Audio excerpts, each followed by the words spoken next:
He came in last, but still came out a winner. The last musher has arrived in Nome, ending the 50th running of the Iditarod Trail Sled Dog Race across Alaska. Musher Apayak Wrighton of Kaktovik, Alaska, crossed the finish line late Saturday night, winning the Red Lantern Award, not to mention $1,000. The world's most famous dog sled race started with 49 mushers March 6th, just north of Anchorage. Brent Sass of Eureka, Alaska, won the race. He finished on Tuesday. Jason Walker reporting. Shanghai Disney is closed as the city tries to control its biggest coronavirus flare-up in 2 years. But the Southern Business Center of Shenzhen was allowed to reopen shops and offices after a week-long closure.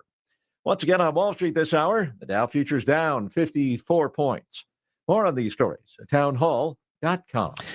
We're 5 minutes after 8 o'clock on this Monday morning. It's 49 degrees under partly sunny skies. It feels like 46. Local information that makes a difference. Here's your regional weather. Partly sunny on this Monday. Temperatures today in the lower 70s. A south wind at 15 miles per hour. Wind gusts today near 30 miles an hour. Rain tonight. Lows around 50 degrees, between a tenth and a quarter of an inch.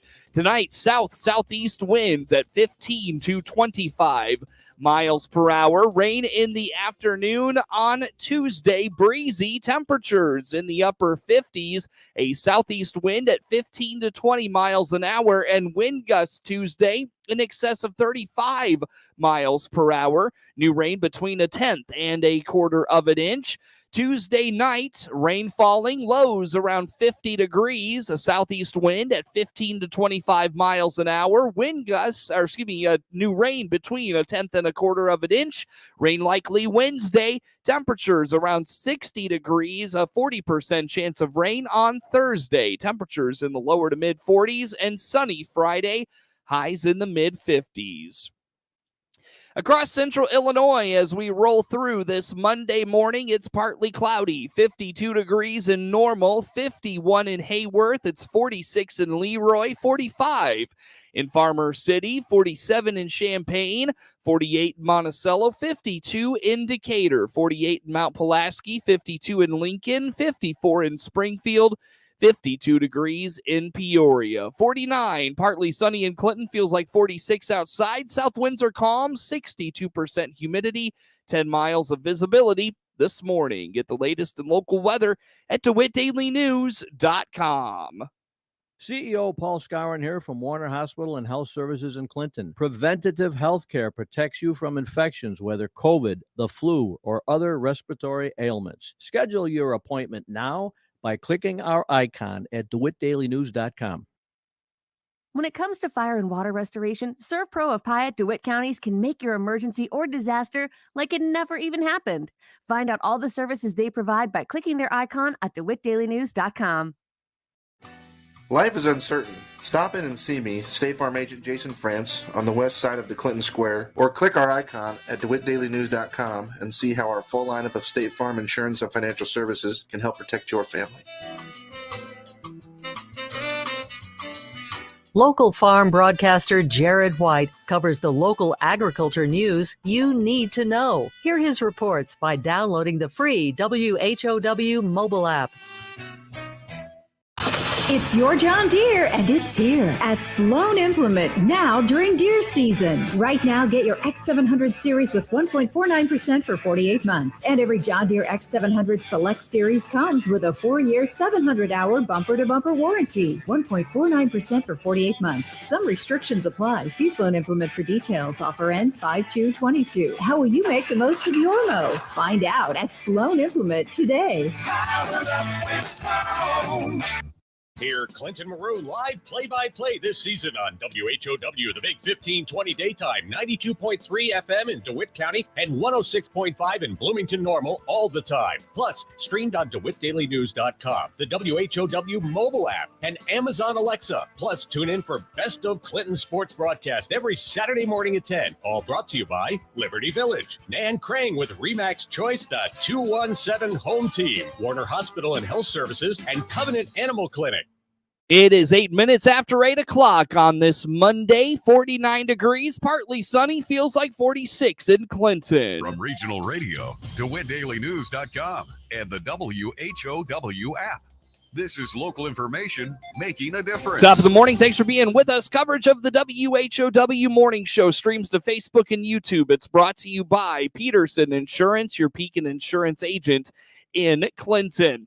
Spring weather has arrived a little earlier than normal to central Illinois, and it's thawing out Clinton Lake, allowing outdoor enthusiasts to get on the water. DNR Conservation Police Acting Captain John Williamson says if you're getting out for the first time, give your boat and equipment a good once-over to avoid any issues. Clinton Lake, finally, a week ago, all the rest of the ice got off the lake, so people have been hitting other parts of the lake. Water's still cold, but guys are getting out there and starting to fish a little bit and enjoy the lake. You see them all piled up at the bridges, and the boats start streaming in. You know, guys getting their equipment out the first time, and when you get that equipment out the first time, make sure you're checking all your safety equipment, that sort of stuff. Make sure those fire extinguishers are still good. Make sure all the equipment's still on board, that sort of thing. So just a great time to go check it out. Personally, in my personal boat, I got out, was working great, and then all of a sudden the throttle wouldn't work. It was just stayed at a high throttle, so I just had to kick it into neutral and shut it off real quick, and I had mice in my engine. Shoot some wires. So working that part out in my personal boat. So again, pop that stuff off, take a look at it before you go out, make sure, you know, everything's in working order before you hit the water. I could have had a really bad situation happen with no throttle response. Parts of Clinton Lake are still cold, but there is, of course, the warm water discharge. Captain Williamson indicates you can get up to the DeWitt Bridge, however, you cannot cross over. But he points out that warm water does spill over, so fishing is very good in that part of the lake. That's what kind of makes Clinton Lake an enigma with the hot water. On the right up next to the hot water discharge on the east side of DeWitt Bridge, you can't go past that, but that water's probably getting, you know, in the 60s, and then you go all the way over to the west side access or up to North Fork, and the water's probably maybe hitting 40 degrees now because the ice just came off of it. So there's all sorts of the fishing is different on which side of the lake you're on. Yeah, the water flows out of it, so you can fish right up on the west side of the DeWitt Bridge and fish all that you want, but you just can't go under the bridge until April 15th. The thing opens up. Sorry, April 1st. Captain Williamson also points out Weldon Springs State Park has been a bevy of activity and called it a hidden gem in DeWitt County.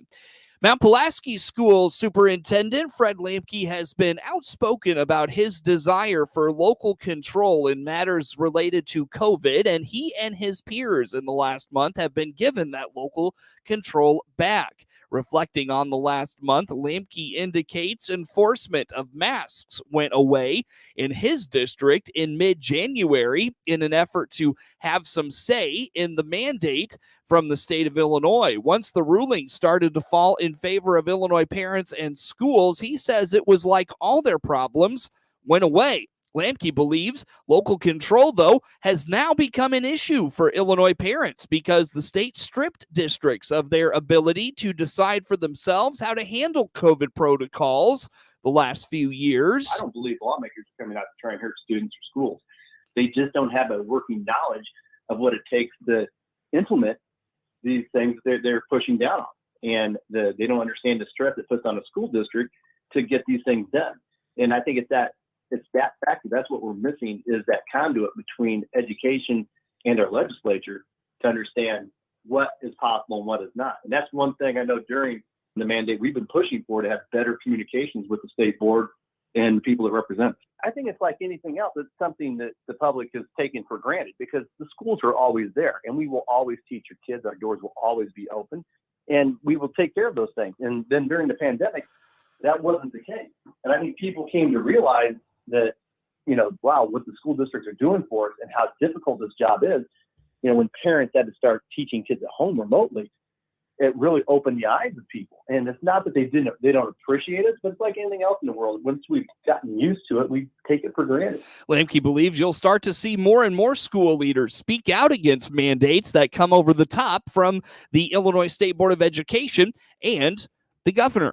Get news anytime at DeWittDailyNews.com. MR Systems Wireless has an immediate opening. They're looking for a full-time internet installer to perform the initial setup of wireless internet and voice-over IP services, as well as troubleshoot and repair wireless and phone services for customers. You'll be responsible for the basic installation and maintenance of wireless equipment. No experience necessary. Includes health benefits, mileage reimbursed. Starting pay is $15 an hour. Find out more and apply by going to mrsystemswireless.com, then clicking About, then Employment. Equal Opportunity Employer.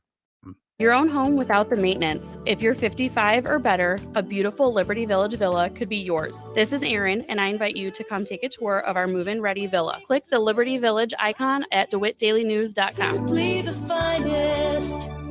DeWittDailyNews.com is the area's leading local news source 24 hours a day, 7 days a week. Get the latest local news, obituaries, police blotter, weather forecast, and more with no paywall. Head to DeWittDailyNews.com to get the local information you need to know.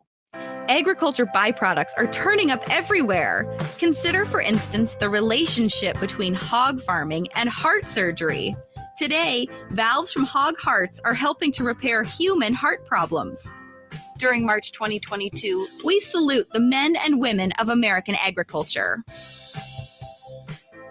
RPM Soils in Whiteheap, your independent agronomist to help farmers increase their bottom line.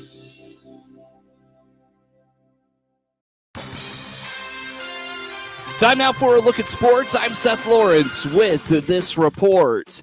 The high school baseball and softball seasons have been underway for roughly a week now, and the Clinton Maroons boys baseball team opens its spring 2022 campaign this week. Coach John Hickman says there are several variables to opting to begin the season a week later than most teams.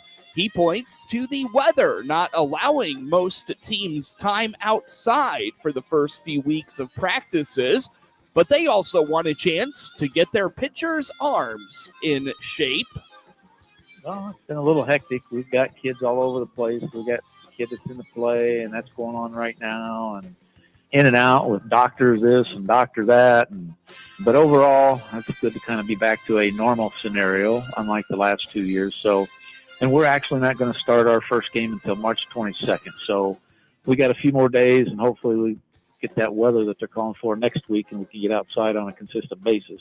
And I think there's lots of different variables. This is the first time we haven't started by at least that Saturday, but based on the last 2 years, the schedule's just different now than what it was then. But ultimately, especially for this year, you got to be able to get pitchers ready. And when you're inside and then sometimes outside, sometimes not outside, it's if you're inside consistently, it's more difficult to get your pitcher's arms ready for that first game. And so ultimately, that's why I would rather start later than earlier. And of course, weather, you never know what's going to happen. And if we get them in, we get them in. If we don't, they're usually non-conference games, and more than likely we're not going to make those up. For Coach Hickman, the early spring practices are aimed to get the kids back into baseball shape and into a baseball routine.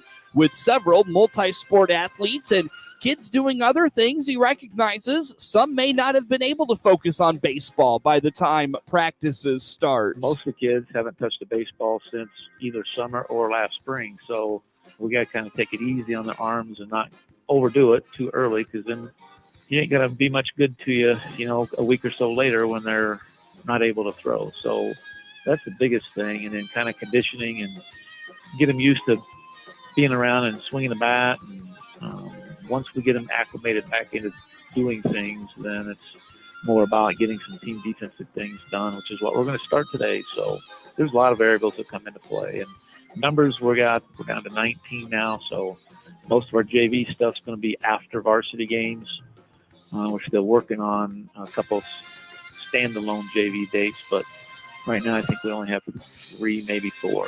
For this year's Maroon squad, it'll be very senior heavy. Coach Hickman indicates they have 9 returning seniors and a new senior coming out for a 10 group of seniors on the roster. With so much returning talent from last year's team, Coach Hickman is already seeing the benefits of that experience. Well, actually, we're overloaded with seniors right now, not much after that. We've got 10 seniors this year, which is up 1 individual from last year when we had 9 juniors. So And I think we've only got 2 juniors. There are 4 sophomores and 3 freshmen at this point in time. So we have 7 to 8 returning starters from last year. We've got 4 starting pitchers back, which is kind of the same as what I had last year, but now they all have a year's varsity experience under the belt, where last year nobody had any varsity experience. So that should be a help to us. Wes Harold's behind the plate. I think we're going to be pretty solid. For the most part, we're still looking at a couple positions where in high school, especially with low numbers, you got to find guys that are going to start pitching, and then you have to find a replacement if they're starting defensively somewhere else. And so you got to be trying to be a couple deep at each position if possible. We're not quite there yet, but I think we eventually will get there. So some of the younger guys coming back that had a role in last year, Brooks Kluver or Mason Walker, and that was it. We graduated 5 seniors last year, so we got some valuable experience as freshmen. Overall, last year so much different because nobody that we had any varsity experience at all. And that's tough when you're going against other teams that have lots of juniors and seniors. So now that we've got that 1 year under our belt, even though we only got 14 games in, it's helped, and I've been able to see a difference in practice. Coach Hickman is optimistic heading into this season. He says pitching and defense will be keys for his team and is hoping for some improvement offensively. The Maroons are scheduled to host Mahomet Seymour tomorrow afternoon to open the season before road games at Olympia Thursday, at Ridgeview for a Saturday doubleheader, and then opening the conference slate at Tuscola next Tuesday. Taze Moore scored 21 points, Jamal Shedd scored 18, and the Houston Cougars, a Final Four team last season, advanced in the South region of the NCAA tournament with a 68-53 win over Illinois, ousted in the opening weekend for the second straight year. The 5th-seeded Cougs are making another serious run at a national title despite losing their 2 best players to season-ending injuries. Now with a trio of transfers and a defense with some serious teeth, they are heading to Texas for the next round in San Antonio against Arizona. Kyler Edwards scored 15 for Houston, a team often overlooked but making major noise again this March. Houston fans were chanting Sweet 16, Sweet 16 in the closing seconds. Edwards dropped one last 3 from the corner, and seconds later lifted another of Houston's transfers off the floor. The Cougars faced major adversity in December when guards Marcus Sasser and Tremont Mark, 2 of the holdovers from last year's talented squad, were lost to injuries. But instead of folding, Houston's players formed an even tighter bond. For Illinois, though, it's another year of deep disappointment. The 4th-seeded Fighting Illini were determined to go farther after being dumped by Loyola Chicago last year, but could not get past the second round again. All-American center Kofi Coburn did his part, scoring 19 in 38 minutes to lead Illinois. The big man was spurned the NBA last year for a shot at some tournament redemption, only to come up short in what was likely his last college game. Coach Brad Underwood credited Houston's defense, but did not have an answer for his team's poor shooting or turnovers. He got a nice lift from freshman Luke Goody and R.J. Melendez, but not enough from his regulars. Down by 12 in the first half, Illinois battled back to get within 56-49 after an Alfonso Plummer 4-point play. But after Shedd hit a floater, Houston's Fabian White Jr.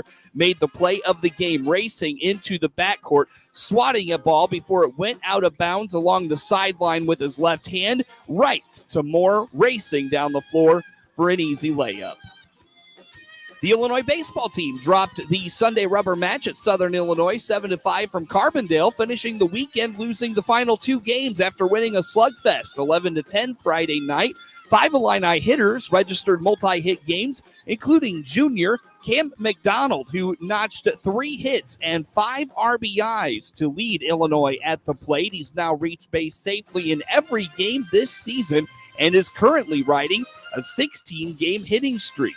The 7-10 Illini scored 2 runs in the top of the first inning as sophomore first baseman Justin Janis logged his first 2 doubles on the afternoon. The Illini added another run in the 5th, but Southern Illinois responded with a 3-run inning to knot the score heading into the 6th inning. Both teams scored 2 more runs apiece to tie the score at 5. With the game-winning run on third and 2 outs in the bottom of the 9th, Cam McDonald made an incredible full-extension diving catch down the left field line to send the game to extras. Southern Illinois ended up winning on a walk-off 2-run home run in the bottom of the 10th inning, also taking the 3-game weekend series. The Illini return home to host Bradley Tuesday afternoon at 4.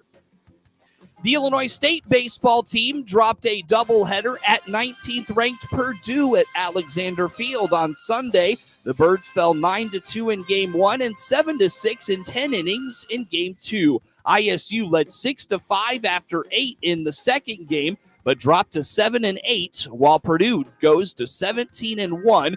The Birds had a chance to take the series after beating the Boilermakers 4-3 on Thursday in Normal. Senior Aiden Huggins recorded 5 hits on the day, including 4 in the nightcap. Purdue started hot with 3 runs in the first inning of the second game, scratching across a run on an RBI from sophomore Luke Chang, but Purdue added 4 runs in the third to go up 4-1. A 5th inning wild pitch scored freshman JT Sokolov before senior Nick Gile knocked in Huggins to cut the deficit to 4-3. Purdue answered with a solo home run in the bottom of the inning, but an RBI triple from sophomore Greg Nichols brought the Birds back within 1. Sokolov laced an RBI single to tie the game in the 8th before a Huggins sac fly gave the Birds a 6-5 lead, but they stranded the bases loaded in the 8th inning after scoring the 2 runs. Purdue tied the game in the 9th, and the Redbirds loaded the bases in the 10th. A walk-off single in the 10th inning lifted the Boilermakers to a 7-6 win. ISU is scheduled to play Wednesday against UIC at Duffy Bass Field. Jansen Harkins scored twice. Kyle Connor scored his 39th goal of the season, and the Winnipeg Jets beat the Blackhawks 6-4 Sunday night. Nicolas Gilers, Josh Morrissey, and Blake Wheeler scored, and Connor added 2 assists. For the Jets, Andrew Kops had 3 assists, and Winnipeg won for the 3rd time in 4 games to get within 5 points of the Western Conference's final wild card spot. Jonathan Taves, Dylan Strome, Taylor Radish, and Philip Karashev each scored for Chicago. Patrick Kane set up goals for Strome and Radish. Chicago led 2-1 when Harkins tipped Dylan DeMello's drive from the right point to beat the goaltender Marc-Andre Fleury, the subject of trade rumors less than 24 hours before the trade deadline. It was the first of 4 Winnipeg goals on 8 shots in the last 17 minutes of the second period. The Blackhawks are struggling. They're 6-12-2 in their last 20 games. They start a 3-game trip Wednesday in Anaheim, followed by games at LA and Vegas. The Chicago Bears have signed Colts defensive end Al-Qaeden Muhammad to a 2-year contract and Chiefs receiver and kick returner Byron Pringle to a 1-year deal. They also re-upped with safety DeAndre Houston Carson on a 1-year contract. Muhammad spent the past 4 seasons in Indianapolis and is reuniting with new Bears coach Matt Eberflus and defensive coordinator Alan Williams. Muhammad had 11 sacks, 30 quarterback hits, and 3 forced fumbles over 5 seasons with New Orleans and Indianapolis. He had a career-high 6 sacks last year. Pringle played for the Super Bowl winning Chiefs a couple of years ago with 898 yards on 67 receptions. Also, the Bears defensive tackle signing of Larry Ogunjobi is falling through as Ogunjobi failed a physical last Thursday. It was undoing Bears GM Ryan Pohl's first big free agent signing. Also announced earlier this weekend, the Packers signed former Bears punter Pat O'Donnell on Friday. Get sports anytime at DeWittDailyNews.com. The best wool is used for clothing, coats and sweaters, scarves and socks. But do you know what they do with low-grade wool that can't be used for clothing? They use it to clean up hazardous spills because wool will absorb 30 times its own weight in oil. During March 2022, we salute the men and women of American agriculture. This Agriculture Week salute brought to you by Heartland Bank and Trust in Clinton, member FDIC. Airlines have just reduced their prices even more. Book 30 days in advance and save big. Want the absolute lowest prices on your airline tickets? Then call the Low Cost Airlines Travel Hotline right now. For prices so low, we can't publish them anywhere. The only way to access our low rates and save up to 70% is to call. Save hundreds on your vacation tickets by calling right now. You can fly anywhere in the world and pay discount prices on your airline tickets. Book a flight today to London, Paris, Madrid, or anywhere else you want to go and pay a lot less guaranteed. Call the International Travel Department right now at low